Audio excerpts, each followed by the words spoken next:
नमस्कार मंडळी, welcome back to my YouTube channel. सध्या आपण ऐकतोय नारायण धारप लिखित सैतान ही कादंबरी. मित्रांनो, व्हिडिओ सुरू करण्यापूर्वी जर तुम्हाला आपल्या चॅनलवरचे व्हिडिओज आवडत असतील तर नक्कीच आपल्या चॅनलला आधी सबस्क्राईब करा. हा व्हिडिओ आवडला तर लाईक करा आणि अर्थातच आपल्या इतरही भयकथा आहेत, इतरही अनेक पुस्तकं आहेत, ते सुद्धा तुम्ही नक्की ऐकू शकता. आणि अर्थातच जर व्हिडिओ आवडला तर या व्हिडिओला लाईकच्या पट्टीमध्ये असणारं हाईप हे जे बटन आहे ते क्लिक करून या व्हिडिओला नक्की हाईप द्या, म्हणजे हा व्हिडिओ जास्तीत जास्त लोकांपर्यंत पोहोचण्यासाठी मला मदत होईल. वळूयात आपल्या आजच्या सैतान कादंबरीच्या 14व्या भागाकडे. मित्रांनो, आजपर्यंत 3 वाडीत अनेक लोकांचे बळी गेलेत, अनेक लोकांना खूप सहन करावं लागलंय. आता आजच्या कथेमध्ये अशाच एका माणसाची भर पडणार आहे. बघूयात नेमकं काय घडतंय ते. ऐकूयात आपला आजचा 14वा भाग.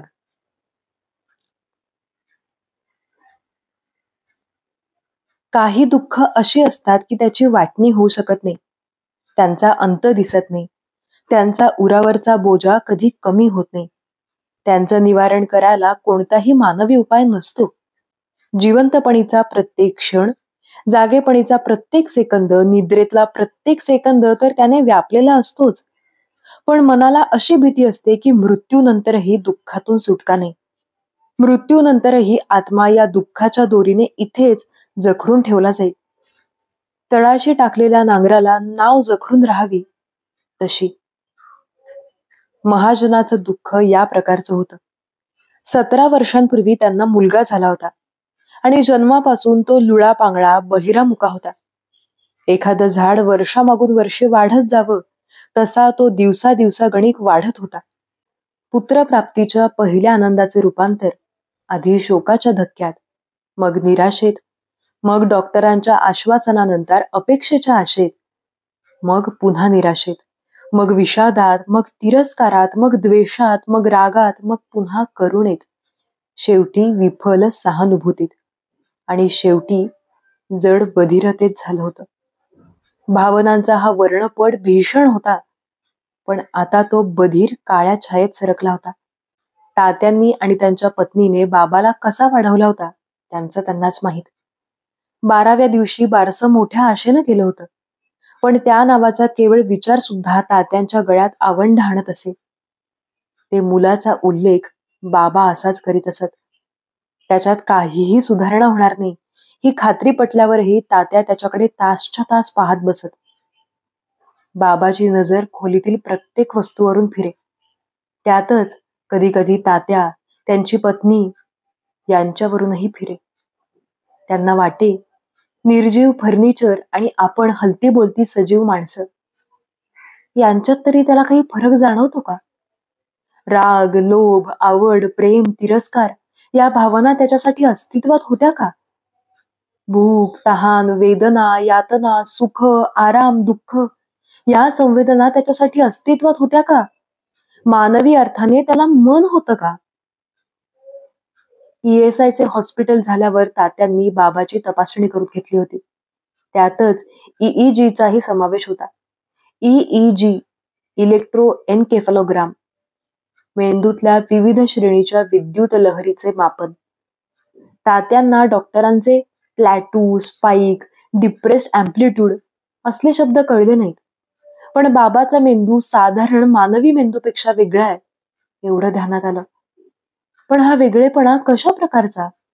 उच्च श्रेणीचा का कनिष्ठ श्रेणीचा? चांगला की वाईट? त्याचे परिणाम काय होणार आहेत? त्या फरकामागचं कारण काय? इत्यादी अनेक प्रश्न अनुत्तरितच राहिले. जगाच्या व्यवहारात बाबा म्हणजे दिवसागणिक वाढणारा केवळ मांसाचा एक गोळाच राहिला. पण तरीही तात्या त्याच्याकडे तासच्या तास पाहत बसत. त्यांना वाटे निदान एकदा तरी त्याच्या डोळ्यात कसली तरी कोणत्याही भावनेची ठिणगी चमकावी.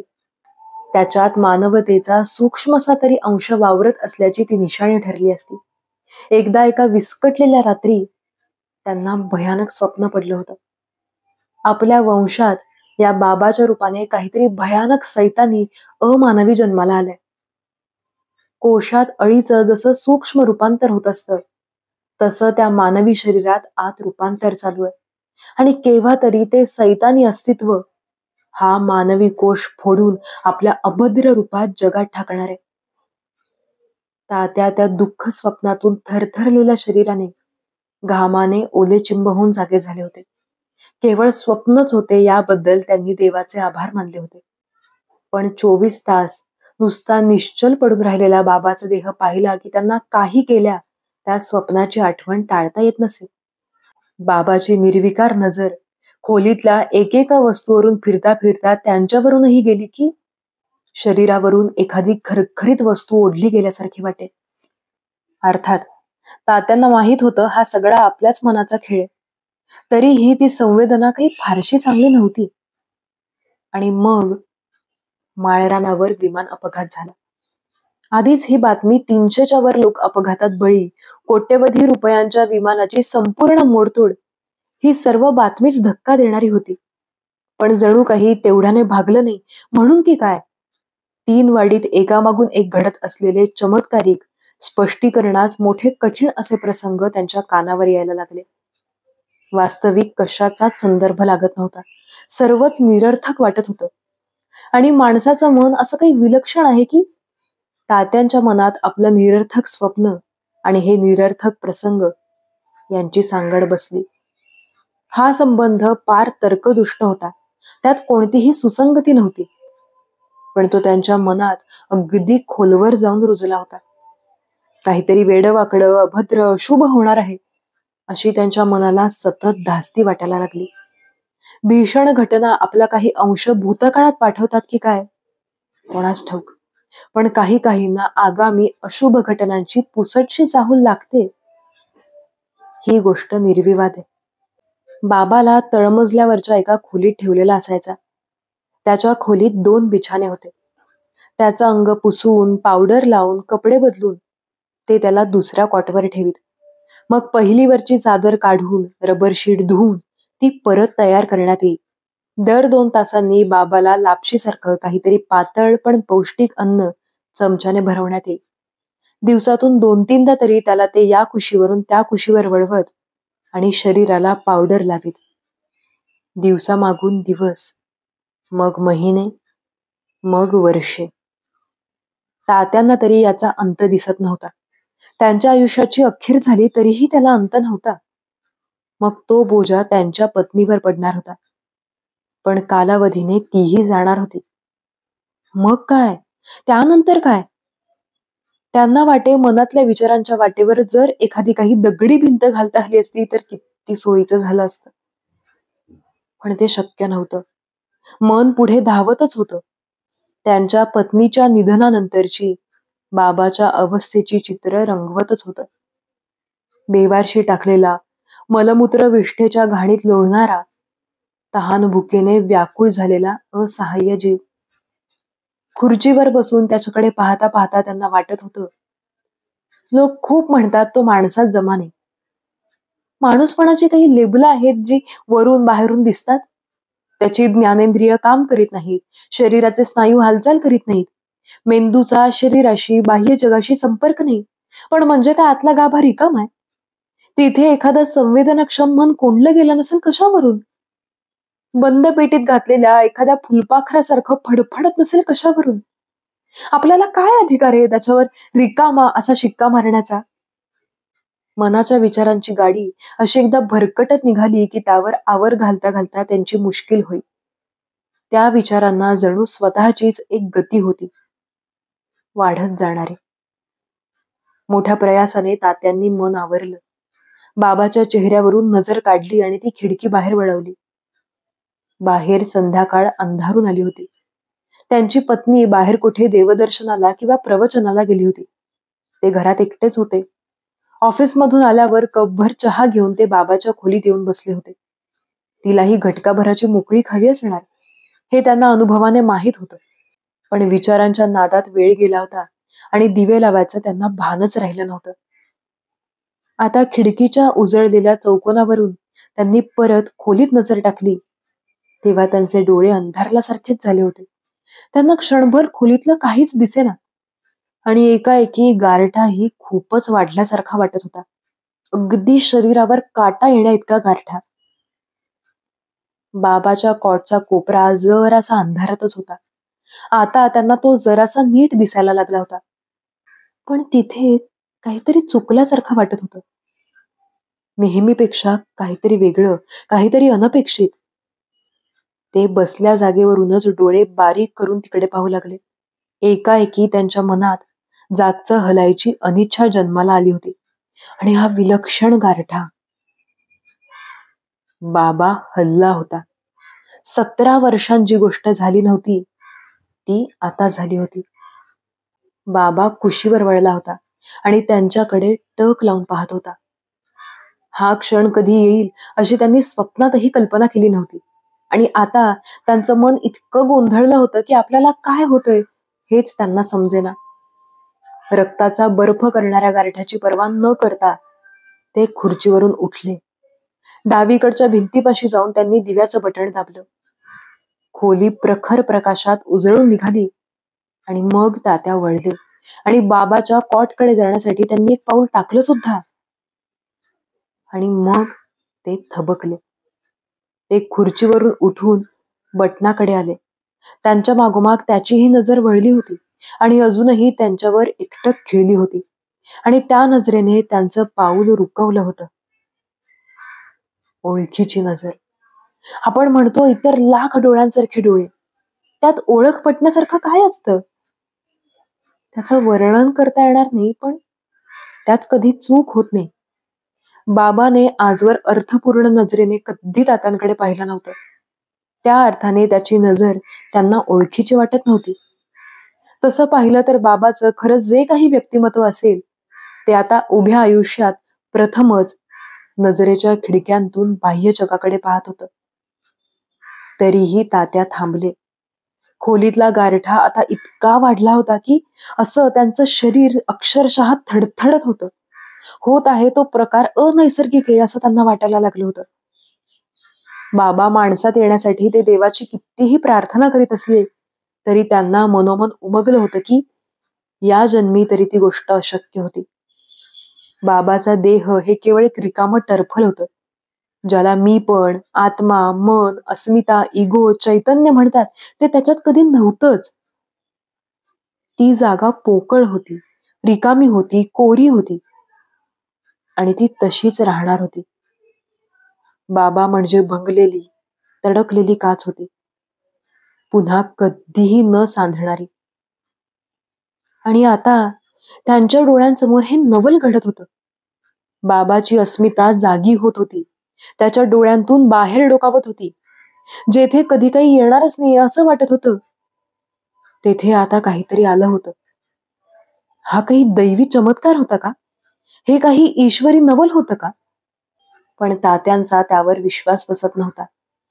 चमत्कार इतके स्वस्त नसतात, सवंग नसतात आणि इतके निरर्थकही नसतात. बाबाचा विकार हा एक नैसर्गिक अपघात होता, कोट्यवधींच्या संख्येत एखादा असा खात्रीने घडणारा. त्यांना वैयक्तिक चटका बसला होता म्हणून त्यांना तो अपवादात्मक वाटत होता. पण आता ही जागृती, हे परिवर्तन, हे मात्र अपवादात्मक होतं आणि म्हणून अनैसर्गिक होतं. या विचारापाशी मन अडलं. अनैसर्गिक गोष्ट कशाशी बरं याचा संबंध होता? अर्थात तो विमान अपघात आणि त्यानंतर त्यांच्या कानावर आलेल्या कितीतरी चमत्कारिक हकीकती.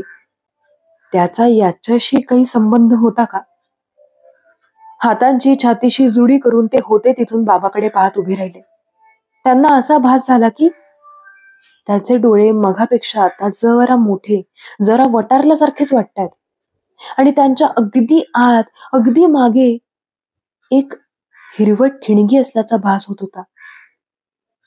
ती नजर मोठीच विलक्षण होती आणि त्याच्यात भरीच भर म्हणूनच की काय ही विलक्षण थंडी.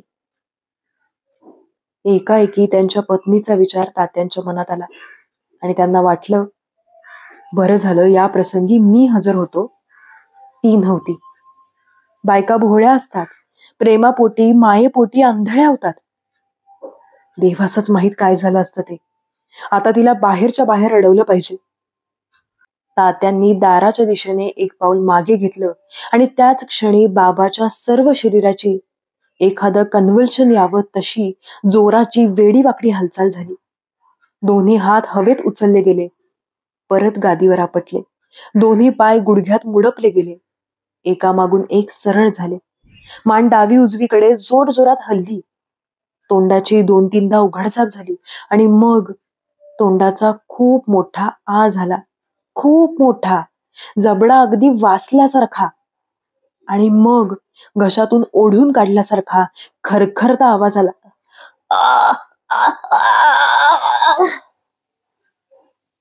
गंजलेलं न वापरलेलं यंत्र वापरलं जात होतं.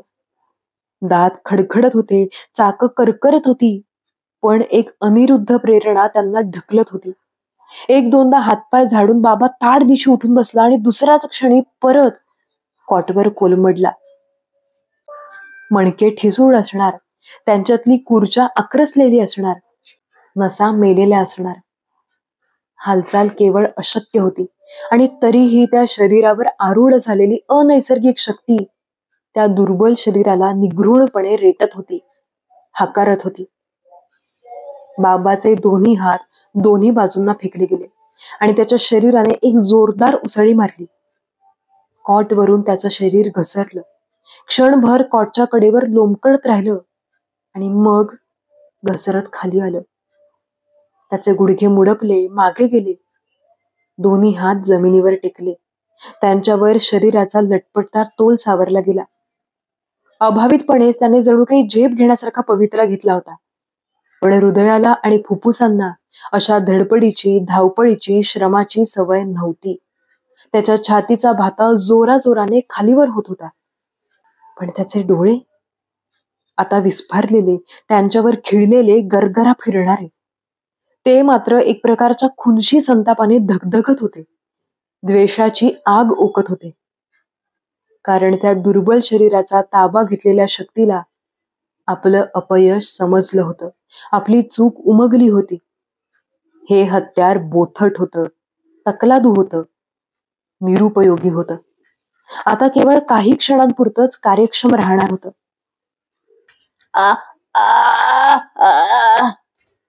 पुन्हा एकदा तो गंजका, खरखरता आवाज आला. उघड्या तोंडात जीभ वळवळत होती, मान सारखी खालीवर होत होती. देवा, देवा, हे काय आहे? तू तू तू आहेस तरी कोण? तात्या हलकेच पुटपुटले. तुझा तुमचा तुझा वैरी. एक एक शब्द त्या घशातून ओरबाडून काढला गेला होता. शेवटच्या अक्षरावर आवाज एकदम वरवर गेला, चिरकला. दुरुपयोग केल्या गेलेल्या त्या शरीरातली शक्ती संपली. अवसान ओसरलं, स्नायू सैल पडले, अस्थींची उभारी गेली. ते शरीर खाली वेडवाकडं कोसळलं. 1-2दा मोठ्या धापा टाकल्या, आणखी शेवटचा एक आचका देऊन ते एकदम निश्चल झालं. तरीही तात्या जागचे हलले नाहीत. ते शरीर निश्चल झालं होतं, कदाचित निष्प्राणही झालं असेल, पण खोली अजून भारलेली होती. ती रिकामी नव्हती. खोलीत ते एकटे नव्हते. ती राक्षसी थंडी अजूनही होती. अजूनही शरीरावरचा केसनकेस शहारून ताठ उभा होता. तात्यांच्या भावना गोठल्या होत्या. धक्का, राग, भीती, विस्मय, अजून यापैकी काहीही जाणवत नव्हतं. अजून ते केवळ निरीक्षण करीत होते, अनुभवत होते. आणि अनुभवांच्या या भयानक मालिकेतला सर्वात भयानक, सर्वात धक्कादायक अनुभव त्यांना आता यायचा होता. निश्चेष्ट पडलेलं बाबाचं शरीर पुन्हा हलायला लागलं, पण आताच्या हालचाली या बाह्य प्रेरित होत्या. आतून एवढासाही जोर नव्हता. त्याची मान वर आली, पण ती ढिलीच होती. डोळे मिटलेलेच होते. शरीर रागाने जमिनीवर आपटलं गेलं आणि त्याच क्षणी खोलीतून काहीतरी सपाट्याने निघून गेलं. जो बदल झाला तो तात्यांना तत्क्षणी जाणवला. तो गारठा गेला. हवा पूर्ववत झाली. डोक्याभोवती आवळलेली पोलादी पट्टी ताटदिशी तुटली. जीवावरचं ओझं उतरलं. शरीराला दरदरून घाम फुटला आणि प्रतिक्रियाही आली. भीतीने शरीराला उभारी दिली होती. ती जाताच हातपाय लटलट कापायला लागले. ओठ थरथरायला लागले. शरीराला कंप सुटला आणि मग आताच पाहिलेल्या घटनांचा अर्थ सावकाश सावकाश मेंदूत झिरपायला लागला. तो आमलासारखा दाहक होता. डोकं सुन्न करीत होता. एकाएकी त्यांच्या नजरेस हे मुळीच पडायला नको होतं. त्या विचाराने कृतीला चालना दिली. पुढे होऊन त्यांनी बाबाचं शरीर उचललं. त्यांचा एकुलता एक पुत्र. आता मनात भीतीचा लवलेशही नव्हता. प्रेम होतं, माया होती, करुणा होती. त्यांनी त्याचं शरीर उचललं आणि कॉटवर आणून व्यवस्थित ठेवलं. हातांची छातीवर घडी केली. मान सरळ केली. त्यांची पत्नी परत आली तेव्हा ते कॉटपाशी खुर्चीवर बसून होते. तिला त्यांनी एवढंच सांगितलं.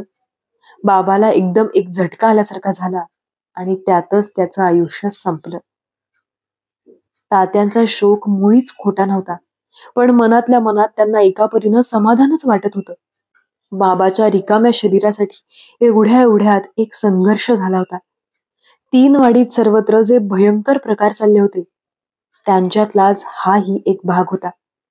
त्या विमान अपघाताशी संबंधित असलेला. काही क्षण बाबाच्या शरीरात काहीतरी अमानवी संचारलं होतं. त्याचं शरीर कळसूत्री बाहुलीसारखं नाचवलं गेलं होतं. तुमचा वैरी, ती आरोळी आली होती. माणसांचा, जीवनाचा वैरी. पण त्या विकलांग शरीरात त्राणच नव्हते. ते कोसळलं होतं. ती अमानवी शक्तीही त्याला उभारी देऊ शकली नव्हती. ती पराभूत होऊन निघून गेली होती. बाबा गेला होता. सर्व यातनांतून सुटला होता. आजपर्यंतचं त्याचं आयुष्य निरर्थक गेलं असेल, पण शेवटचा क्षण खासच उजळला होता. देवत्वाचं स्फुल्लिंग त्याच्यात क्षणभर झळाळलं होतं. सैतानाचा पराभव करण्याइतका प्रखर तेजला होता. कदाचित तो सर्वेश्वर जाताना बाबाला बरोबर घेऊन गेला असेल.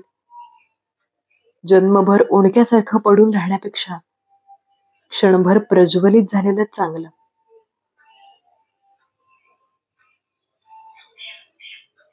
हा होता आपला सैतान कादंबरीचा 14वा भाग.